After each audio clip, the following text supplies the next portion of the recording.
Romanos capítulo 6, versículos 1 y 2.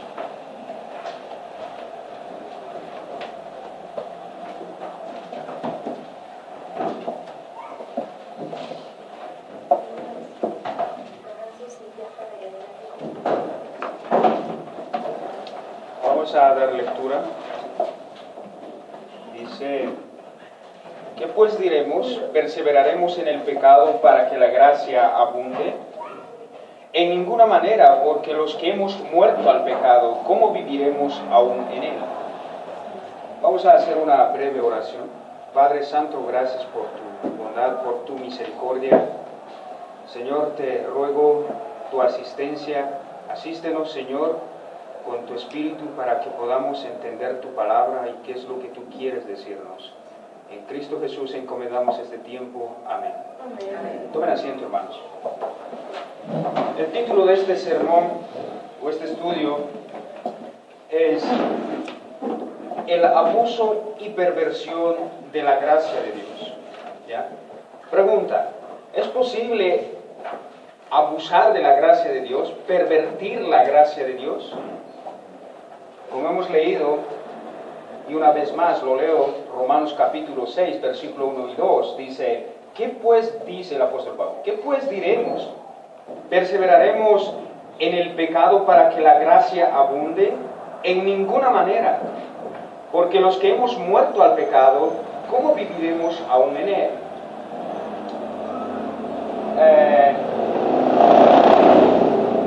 Algunos dicen: ¿no abusan el evangelio, la gracia de Dios? Personas que dicen ser creyentes no abusan del evangelio. Un pastor llamado Robert Traill ha respondido a esta pregunta diciendo: sí, algunos lo hacen, algunos abusan de la gracia y lo seguirán haciendo, van a seguir abusando de esa gracia, pero el punto es que los que abusan no abusan de la gracia verdadera de Dios, no abusan de la gracia genuina de Dios, sino que abusan de la doctrina de la gracia mal entendida. Abusan de la doctrina de la gracia no creída. O sea, que tienen un concepto errado acerca de la gracia de Dios. Por eso es que abusan. Y podemos decir en resumen eso, que no es gracia. Entonces, nadie puede abusar de la gracia misma de Dios. Nadie. Y vamos a ver por qué más adelante. Pero podemos decir brevemente: por el poder que tiene la gracia de Dios. Eso evita el abuso y perversión de la misma.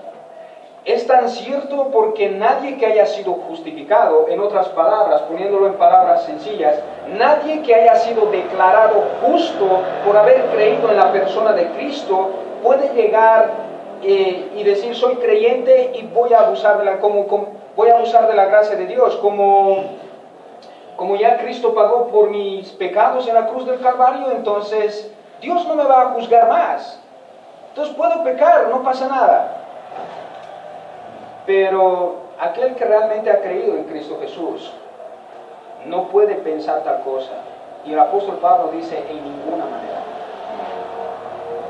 Pero por otro lado, aquel que piensa así, solamente se puede concluir de dos maneras. O tiene un muy mal entendimiento acerca de la gracia de Dios, o que simplemente no ha recibido la gracia de Dios. El Evangelio es poder de Dios que transforma, hermanos. El Evangelio es poder de Dios que establece y conduce nuestro pensar, nuestro actuar, nuestra vida, y haciéndolo coherente con el Evangelio que hemos recibido. El Evangelio conduce a una vida de santificación. No nos conduce a pensar de que hemos recibido la gracia de Dios y que ahora por esa gracia, como Dios no me va a condenar más, puedo pecar. No nos va a conducir a una vida de pecado o a una licencia para pecar, sino que nos va a conducir a una vida de santidad. Si tú has recibido el Evangelio, si el Señor ha obrado en tu corazón, vas a ir día tras día, cada día, haciéndote semejante más a Cristo. lo que hace evidente una vida de santificación. Por otro lado, pero sobre quienes frecuentan, hemos dicho que solamente se puede sacar dos conclusiones. Muy bien hay un malentendimiento o simplemente no ha recibido la gracia de Dios. Con respecto a esto, el apóstol Pablo en el capítulo 6 va a decir en dos ocasiones de que en ninguna manera es posible tener la justificación, o sea, la declaración hecha, pues, de que te ha declarado inocente y hayas recibido la gracia de Dios como objeto de abuso y de perversión. Y para argumentar esto, el apóstol Pablo va a recurrir a los efectos que produce la justificación y la gracia de Dios que has recibido. Los efectos que has recibido por la gracia de Dios que has recibido. ¿Ok? Va a argumentar en dos ocasiones eso. Del versículo 1 al 14 eso va a hablar. Y va a decir que el efecto de que has recibido la gracia de Dios es la muerte al pecado. Del versículo 1 al 14 va a hablar de eso, de tu muerte al pecado, como resultado de que has recibido la gracia de Dios. En segundo lugar, va a mostrar de los versículos 15 al 23 nuestra nueva vida a Dios y nuestro servicio a Dios. ¿Ya? Pero no vamos a ver todo eso. Lo que nosotros vamos a enfocarnos son en los dos primeros versículos. Solo les he dado un bosquejo a grandes rasgos acerca de lo que está hablando el apóstol Pablo en todo el capítulo 6. Lo que nosotros vamos a ver es entonces los dos primeros versículos, que es la condición o nuestra condición con respecto al pecado. ¿Qué dice el versículo 1 y 2 acerca de nuestra condición con respecto al pecado? ¿Qué dice? Leamos versículo 1 y 2. ¿Qué pues diremos? ¿Perseveraremos en el pecado para que la gracia abunde? ¿Cuál es la respuesta del apóstol Pablo? En ninguna manera. ¿Por qué razón? Porque los que hemos muerto al pecado, ¿cómo viviremos aún en él? La condición está marcada de manera clara en el versículo 2. Y la condición es que estamos muertos al pecado. Todo aquel que ha creído en Cristo, todo aquel que ha recibido la gracia de Dios, está muerto al pecado. Eso es lo que el apóstol Pablo está diciendo. Pero para desarrollar esto, vamos a ver la respuesta implícita en la pregunta que el apóstol Pablo plantea. ¿Cuál es la pregunta que el apóstol Pablo está planteando? Versículo 1. ¿Qué pues diremos? ¿Perseveraremos en el pecado para que la gracia abunde? Ahora, cuando el apóstol Pablo está haciendo esa pregunta, él lo hace como un rabino,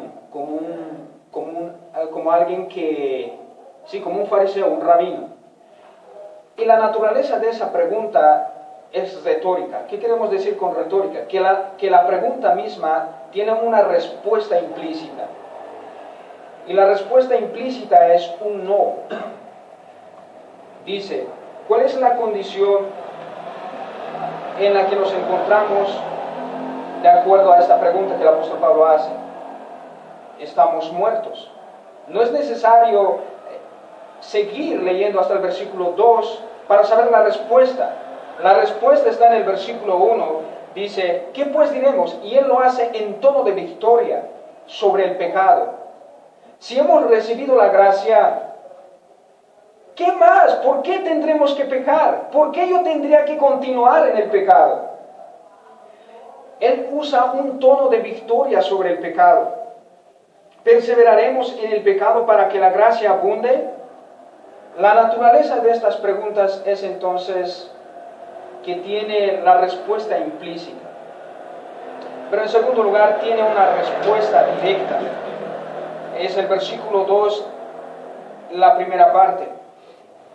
Dice, En ninguna manera. Esa es la respuesta directa que el apóstol Pablo da. A todos aquellos que piensan que una vez que hayan recibido la gracia de Dios, pueden pecar o pueden tomar la gracia de Dios como licencia para pecar y decir, Dios no me va a castigar porque Él ya me perdonó, Dios es Dios de amor. Entonces, Él dice, tú no puedes perseverar en el pecado si has sido salvo. Eso no puede ser posible. De tal manera que el apóstol Pablo dice, en ninguna manera.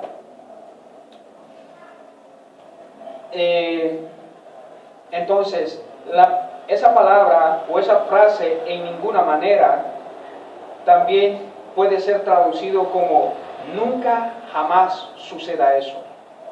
Todo aquel que ha recibido la gracia de Dios, nunca jamás permanezca en pecado. Jamás. ¿Por qué? Porque si has recibido la gracia de Dios, es inevitable que tú vayas y camines en una vida de santificación. No estoy diciendo que aquel que ha recibido la gracia de Dios tenga una vida perfecta. Tampoco el apóstol Pablo está diciendo eso, porque en el capítulo 7 él va a decir, porque en una parte de mí hallo el mal, o quiero hacer el mal, pero una parte de mí quiere hacer el bien.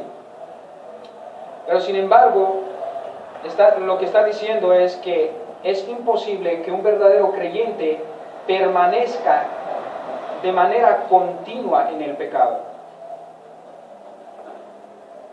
Por otro lado, en los versículos 20 y 21 del capítulo 5, quiero que vayan ahí, dice, pero la ley se introdujo para que el pecado abundase, mas cuando el pecado abundó, sobreabundó la gracia de Dios, para que así como el pecado reinó para muerte, así también la gracia reine por la justicia para vida eterna mediante Jesucristo Señor nuestro. Pablo en estos versículos ha puesto de manera clara que la gracia de Dios reina por la justicia. Aunque cierto es que cuando el pecado ha abundado, la gracia de Dios ha sobreabundado, pero en ningún modo la gracia de Dios sobreabunda después de que tú hayas recibido la salvación. En ninguna manera. La gracia de Dios va a reinar por la justicia, por una vida de piedad, pero no por la abundancia del pecado. El apóstol Pablo está dirigiéndose en estos versículos, o por lo menos en esta sección, a aquellos creyentes romanos que tenían un mal entendimiento acerca de la gracia de Dios. Pero por otro lado se estaba dirigiendo a aquellos quietistas que no actuaban conforme a lo que creían. Decían una cosa o creían una cosa, pero actuaban de otra manera. No había una vida de santificación. Entonces eso es lo que el apóstol Pablo está diciendo. Pero en tercer lugar, el apóstol Pablo nos da la razón de la respuesta a esta pregunta que él plantea. ¿Y cuál es la razón que él da para su respuesta? Es la segunda parte del versículo 2. Dice, porque los que hemos muerto al pecado. Eso es una razón que el apóstol Pablo da para decir, en ninguna manera nosotros podemos seguir viviendo en el pecado. En ninguna manera. A Pablo no le basta haber declarado que en ninguna manera la justificación y la gracia de Dios pueda ser objeto de abuso o perversión. No obstante, él enfatiza su respuesta recurriendo al efecto de la justificación y el poder de la gracia de Dios que el creyente recibe. Y lo que el creyente recibe, la gracia de Dios tiene resultados, y el resultado es que nosotros estamos muertos al pecado. El análisis a esta frase nos dice, o el análisis de la palabra muerto, mejor dicho, nos explica mucho más todavía de lo que nosotros podemos entender. Esa palabra muerto es un verbo que quiere decir o que nos indica que estamos no muriendo al pecado, ¿ya? Sino que estamos muertos una vez y para siempre. Una vez que tú has creído en Cristo Jesús, no vienes muriendo al pecado, sino que has muerto una vez y para siempre. No hay tal cosa como aquel que está muriendo al pecado. Cuando Cristo murió en la cruz del Calvario, fue un acto histórico, fue un acto que quedó en el pasado, una vez y para siempre. Él no continúa muriendo por nuestros pecados. Y en unión a Cristo, nosotros hemos muerto una vez y para siempre al pecado. Es como decir, es ilógico pensar que una persona que está en el hospital haya un proceso de muerte o haya un continuo morir. No, una vez se le acabó la vida y murió. No es una continuidad. Moriste y ya. Y eso es lo que el apóstol Pablo quiere que entendamos, es que nuestra vida no consiste, o nuestra condición no es de un continuo morir al pecado, sino que nuestra vida está muerto al pecado. Y como está muerto al pecado, nosotros no podemos seguir viviendo en el pecado. Quiero que entiendan esto. Hemos muerto al pecado. Para el pecado no existimos nosotros, pero el pecado existe para nosotros. Y como el pecado existe para nosotros, nosotros podemos mortificar los pecados restantes que aún hay en nuestra vida. Pero el pecado no puede enseñorearse de nosotros. Esos pecados remanentes con las cuales a veces luchamos, no puede enseñorearse de nosotros porque nosotros hemos dejado de existir para el pecado. ¿Se entiende? Entonces, eso es lo que el apóstol Pablo quiere que entendamos. Quiere que entendamos que definitivamente has dejado de existir al reino del pecado. No estás más bajo el dominio del pecado. Entender esto te va a llevar a ser victorioso con los pecados que aún luchas. Una vez más repito y digo, estamos muertos al pecado. Sin embargo, el pecado, para nosotros, el pecado está presente aún. Y por eso nosotros podemos mortificar ese pecado. Por otro lado, quiero, aunque ya lo hemos tocado, el tiempo en el que se habla, esta frase dice, porque los que hemos muerto, es un tiempo pasado, y no es, haciendo un análisis al texto, uno se puede dar cuenta de que este tiempo no es un tiempo pasado cualquiera en los originales. En el texto griego esto no es un tiempo cualquiera, es un tiempo que indica una obra completada, una obra acabada. Cristo no es alguien que hace su obra a medias, sino que Él murió una vez y para siempre. Y como nosotros estamos unidos en Cristo, de los cuales va a hablar en los versículos siguientes el apóstol Pablo, en el versículo 3, 4, 5, diciendo, hemos muerto juntamente con Cristo, hemos sido bautizados juntamente con Cristo, haciendo referencia a la unión con Cristo. Él va a decir, ya que estamos unidos a Cristo, en la muerte de Cristo, en la cruz del Calvario, morimos juntamente con Él una vez y para siempre.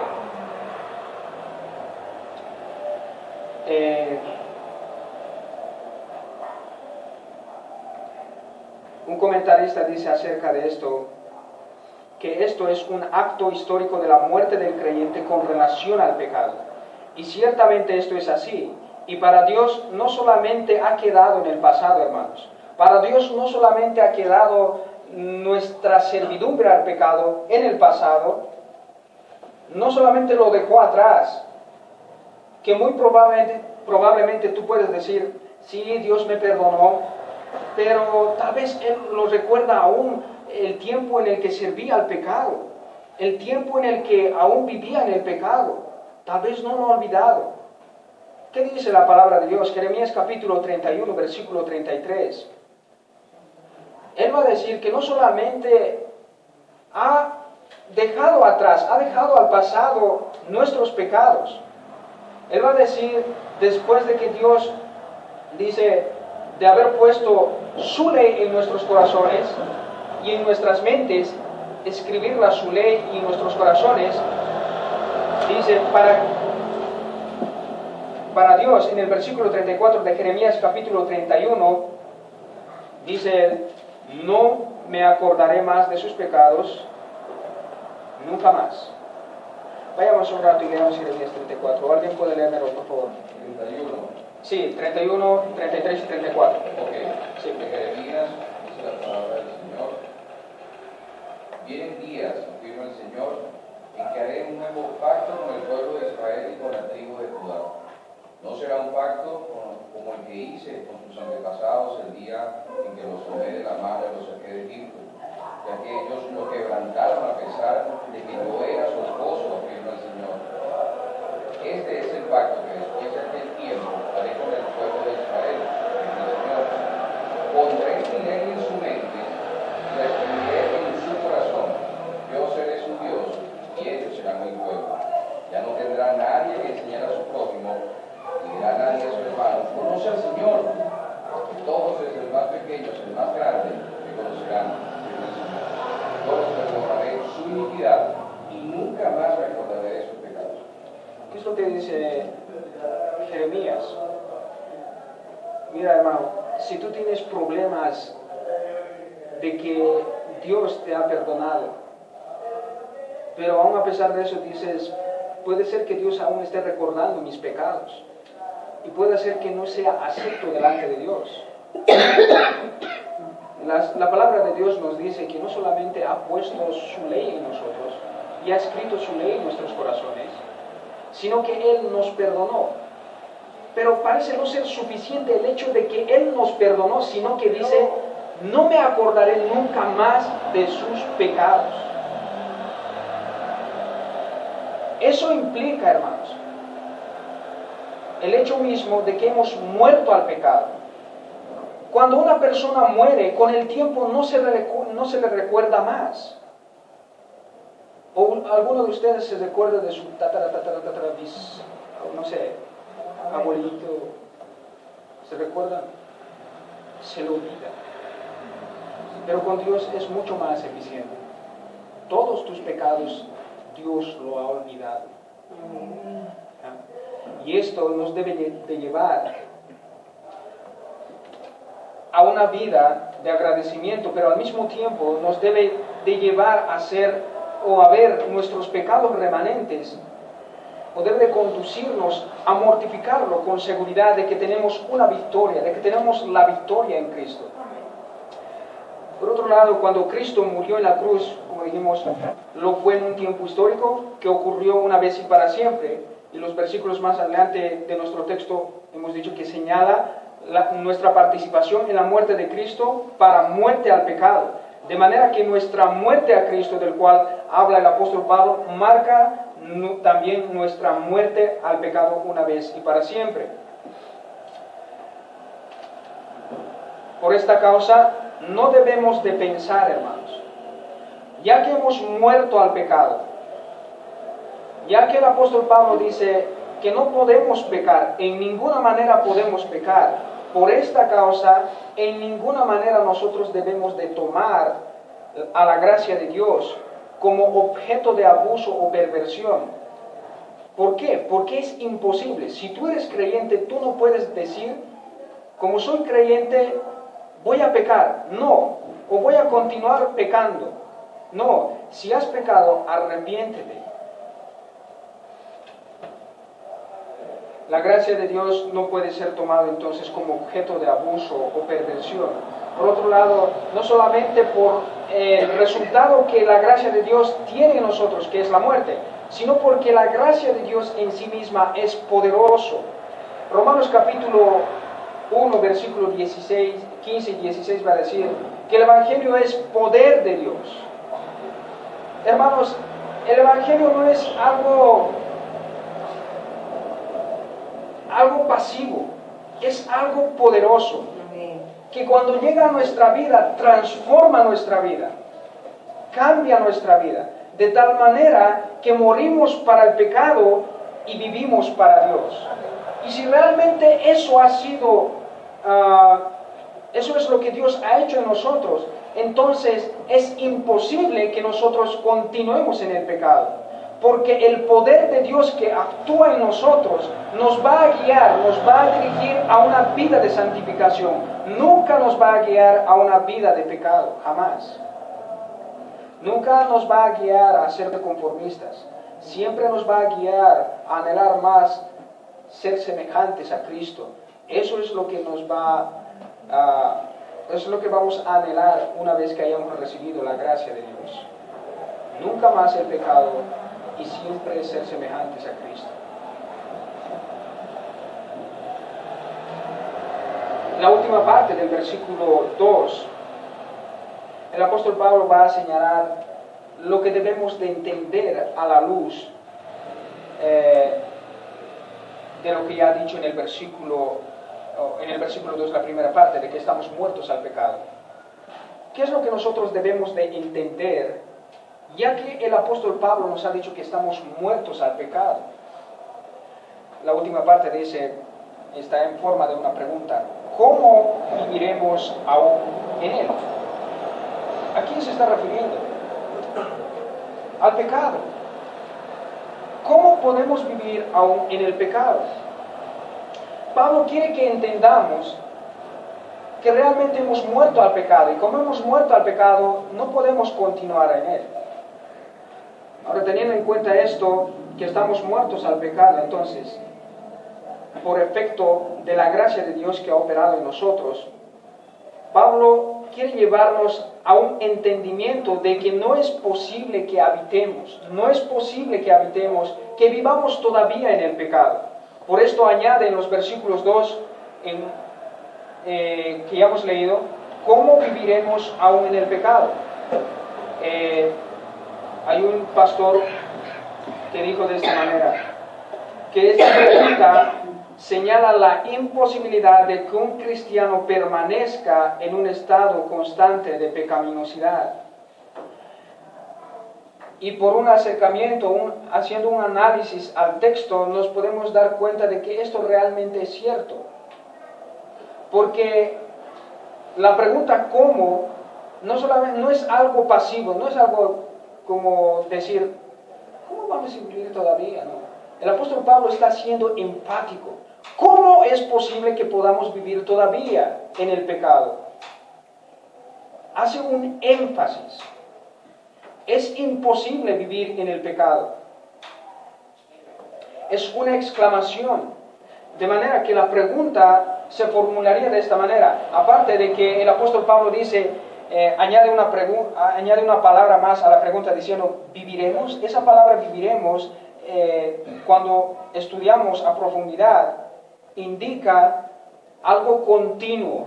No es algo que vives y ya, sino algo en el que estás permaneciendo, en el que habitas, en el que haces tu morada, cavas un hoyo y construyes tu casa y habitas ahí. Y lo que el apóstol Pablo está diciendo es, ¿cómo es posible que habites todavía de manera permanente en el pecado? Eso es lo que el apóstol Pablo está diciendo. Y la pregunta, como decías, se puede formular de esta manera. ¿De qué manera o por qué medio todavía nosotros permaneceremos o continuaremos viviendo en el pecado si es que ya hemos muerto al pecado? ¿De qué manera?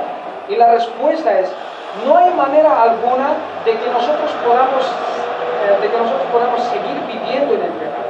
No hay medio alguno que nosotros podamos encontrar como creyentes, como personas salvos, No podemos encontrar medio alguno para continuar viviendo en el pecado, sino que más bien encontramos maneras y medios para seguir siendo semejantes a Cristo. Eso es lo que el apóstol Pablo está diciendo. No hay forma alguna de poder continuar en el pecado. Esto quiere decir que nosotros estamos inactivos. Estamos ausentes al pecado. Estamos inactivos, estamos ausentes al pecado, porque no vivimos más bajo el dominio del pecado. No estamos más bajo el señorío del pecado. El pecado ya no se enseñorea más de nosotros. Quien se enseñorea de nosotros ahora es la gracia de Dios. Quien se enseñorea de nosotros ahora es nuestro Salvador. Amén.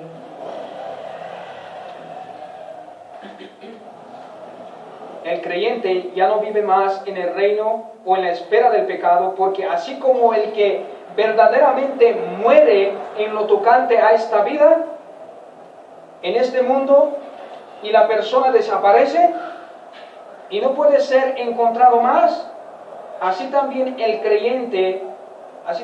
creyente le acontece al ámbito del pecado, porque no se halla más en el pecado, por cuanto ha muerto al pecado. Es algo obvio decir que una persona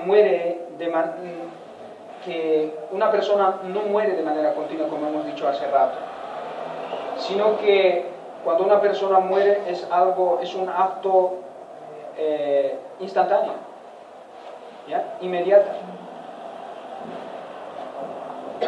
Si uno realmente ha sido justificado y ha sido receptor, si tú realmente has sido receptor de la gracia de Dios, si realmente has recibido la gracia de Dios, ciertamente con toda seguridad has muerto al pecado. Y por tanto dejas de ser para el pecado. Dejas de existir para el pecado. Dejas de estar bajo el dominio del pecado. Por eso el apóstol Pablo podía decir con gozo, demos gracias, porque Él nos ha librado de la potestad de las tinieblas y trasladado al reino de su amado Hijo, para que andemos en novedad de vida. La vida y la muerte, hermanos, no pueden coexistir, no pueden existir al mismo tiempo. O estás muerto o estás vivo. O vives para el pecado y estás muerto para Dios. O estás muerto para Dios y vives para el pecado. Solo puede existir dos cosas, o es blanco o es negro. No puede haber un intermedio. No hay alguien que haya recibido genuinamente la gracia de Dios y que esté viviendo en una continua práctica del pecado. Por esta causa, ya que la vida y la muerte no pueden coexistir juntamente, hay una imposibilidad abismal de que el que ha muerto al pecado siga de manera continua y permanente en él, como si el pecado fuese su morada.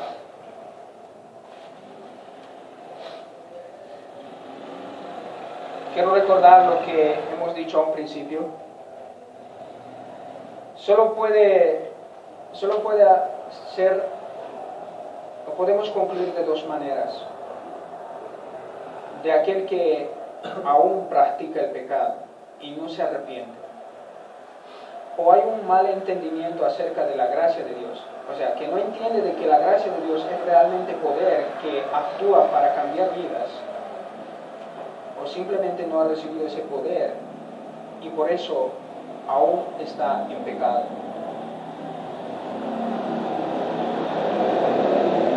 Y si esa persona dice que ha recibido la gracia de Dios, no está abusando de la gracia verdadera de Dios.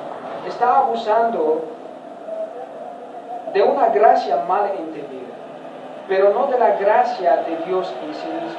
Porque la gracia de Dios no puede ser abusada, porque tiene poder. Y como tiene poder, cuando llega a nosotros, tiene efectos. Les voy a poner un ejemplo. Es imposible que yo salga vivo o que esté así como estoy, si me paro ahí en la avenida, en media avenida, y un auto viene y pasa por encima de mí, es imposible que no haya cambios en mí. Es ridículo decir que un auto ha pasado por mí. Es como decir, yo llego aquí, hermanos, van a disculpar mi retraso, pero ha sucedido un pequeño incidente o un accidente, por así decirlo. Un auto pasó por encima de mí, por eso llegué tarde. Eso es muy loco. Sé que es un ejemplo muy loco también. Es lo mismo. Es imposible pensar que la gracia de Dios haya pasado por ti, hayas recibido la gracia de Dios y no haya habido ningún cambio. ¿Se entiende? ¿Ya? Si realmente has recibido la gracia de Dios, es imposible que no haya cambios en tu vida. Es imposible que no desees ser semejante a Cristo. Es imposible que no anheles la palabra de Dios para conocer a tu Salvador. Si realmente has recibido la gracia de Dios, es imposible que no te estés apartando cada vez más del pecado. Si realmente has recibido la gracia de Dios, debes cada día más, cada día que pasa, debes estar avanzando en semejanza a Cristo. Entonces, debemos tener en claro, hermanos, que para nosotros como creyentes es imposible la perversión y el abuso de la gracia de Dios. Porque la gracia de Dios tiene poder.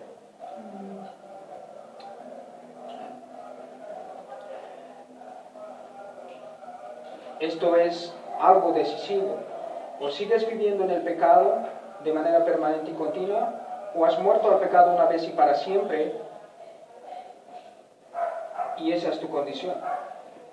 Es bueno saber esta condición, y necesitamos estar conscientes de cuál es nuestra condición.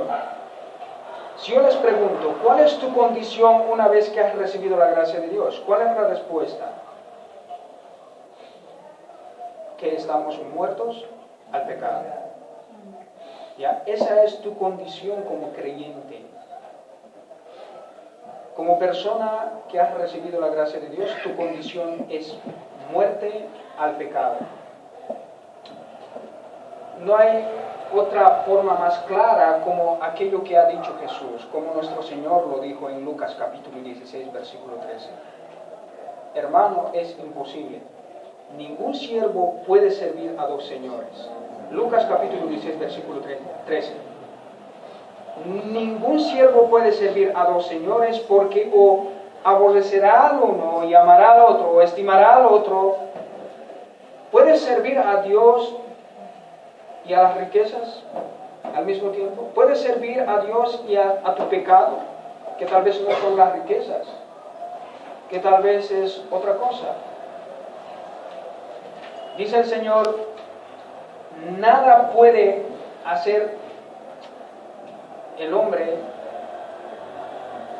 si está esclavizado, está sirviendo a un Señor, si no es aquello lo que el Señor le manda, o lo que su Señor le manda. En este caso, si es el pecado el que le manda, entonces va a ser pecado. Si es Dios quien le manda, va a hacer o va a actuar conforme a lo que Dios le manda. Entonces, no puede haber más claro que aquello que Jesús dice, que no podemos servir a dos señores. No puedes estar continuando en el pecado y decir que estás sirviendo al Señor. Para concluir, en estos dos versículos entonces, lo que el apóstol Pablo está diciendo es que estamos muertos al pecado. Y como estamos muertos al pecado, no puedes decir que la gracia de Dios puede ser abusada. Nuestra muerte al pecado, hermanos, como resultado de la justificación y el poder de la gracia de Dios que hemos recibido, no debe de dirigirnos, o mejor dicho, debe de dirigirnos a obrar conforme a lo que nosotros hemos recibido la gracia de Dios. Efesios capítulo 4, versículo 1 dice el apóstol Pablo, os ruego que andéis como es digno del Evangelio, El apóstol Pablo está dirigiéndose a una iglesia, está dirigiéndose a personas creyentes que han recibido la gracia de Dios. Y como han recibido la gracia de Dios, ellos deben andar como es digno del Evangelio. Y eso es lo que el apóstol Pablo te está diciendo en esta mañana. Anda conforme a la gracia de Dios, anda conforme como es digno del Evangelio.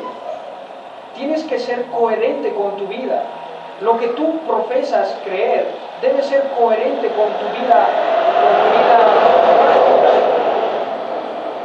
Tu vida práctica no puede negar lo que tú dices.